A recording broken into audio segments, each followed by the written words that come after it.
LEGO Ideas are giving us yet another great Disney set, this time including some never-before-seen characters. Welcome back to Talking Brickheads. Let's talk about it. As usual with my videos, we'll start with the stats. This is set 21352, LEGO Ideas Magic of Disney.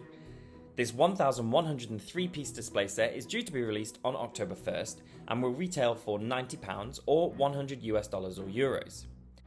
As a display set, this will stand 19 centimeters tall with a width of 27 centimeters and will be coming with 4 exclusive minifigures along with 3 additional non-human characters.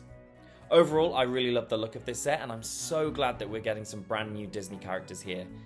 Now let's start with Mickey himself. This is of course a brick build and I think there are some really nice elements here, but each just misses the mark ever so slightly. I do think they've achieved that classic Mickey face really well though, and I love the black dish pieces for the ears, but the eye print looks a little bit dorky. I like the stars printed on the cone for the hat and the rounded nose, but moving down, I think the build for the red robes is a little bit too busy looking, which is a shame.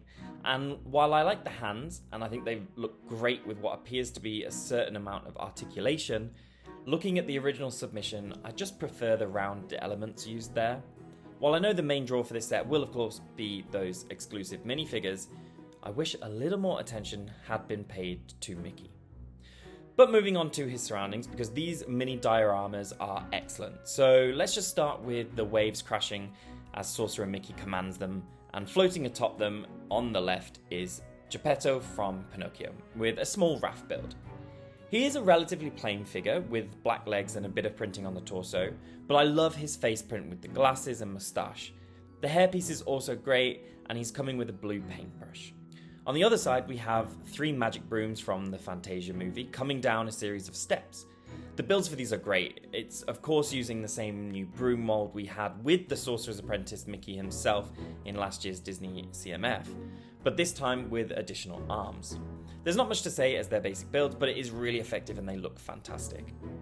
Below these guys are our favourite friends from Under the Sea, Sebastian and Flounder. Really nice molds and printing, it's great to have them, but it would have been nice to get maybe another Ariel or minifigure of another Little Mermaid character here. Under those is our first diorama, and this is the Encanto diorama with our next exclusive minifigure, Bruno. He is without doubt my favourite minifigure from this set, because not only do I love Encanto as a movie, but this printing, come on, I mean it's just so good, and I like his face print and hairpiece, it looks really like the movie character. But additionally, I like the fact that he's coming with this 1x2 printed trans green tile, of course depicting his visions, which we see in broken green glass or emeralds in the movie, and a rat because, well, you know the song. Bruno's diorama is a micro build of the Encanto house, and I'm really hoping this is a little Easter egg / hint that we're going to see a full 18+ Encanto house set next year, which is going to include more of the characters in minifigure form. But for now, I can accept this while we wait. Next up is Belle from Beauty and the Beast, and her printing is just gorgeous. Of course, Belle is in her famous yellow ball gown from the dance scene, and the dress piece is really nicely printed. I love the dual molded arms they've given her to depict the yellow gloves, and this hairpiece is perfect. It's everything I wanted from a Belle minifigure. She looks great.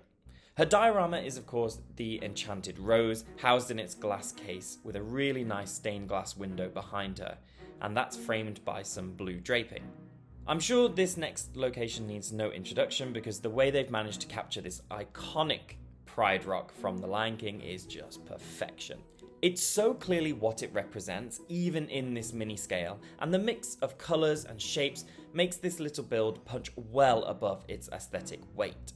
The micro tree as well deserves a super special mention because it's incredible that this much detail is in such a small build. As for the Simba figure, I have mixed feelings. I think it's cute, but using the Friends mold in this minifigure set seems a little bit off, like it doesn't seem to match too well. I hate that even in this set, someone, somehow, somewhere in LEGO has had to include Friends just because it's Disney. Now our final character is Lilo, with her green surfboard and her little dress and flower in her hair. I like how they've used a 1x2 printed brick instead of the standard skirt piece to keep Lilo sort of as short as a child would be. I'm so excited that we're finally going to get a Lilo to go with our Stitch minifigures, and if rumours are to be believed, we may be getting a Lilo and Stitch house set next year. Okay, so overall, this set is just fantastic. I think it's great. I do like the Mickey build, even if the original submission was better. And I love this idea of having Apprentice Mickey with all these dioramas and exclusive characters surrounding him. As for the price, I think it's actually surprisingly well balanced, as this has a lot of exclusive minifigures and a pretty high piece count to go with it. Plus, it's just a nice display. I'm really impressed. I think any Disney fan should almost definitely go and get this set, and I'll probably keep an eye out for the minifigures secondhand if they're reasonably priced, just because I'm running out of space for my LEGO collection. But what are your thoughts on this set? As always, let me know in the comments down below. Remember to like and subscribe, it's really helping my channel grow. I can't believe I'm already nearly at 250 subscribers and I've only been doing this for a few months. So thank you for your support and thank you for watching. See you next time and happy building!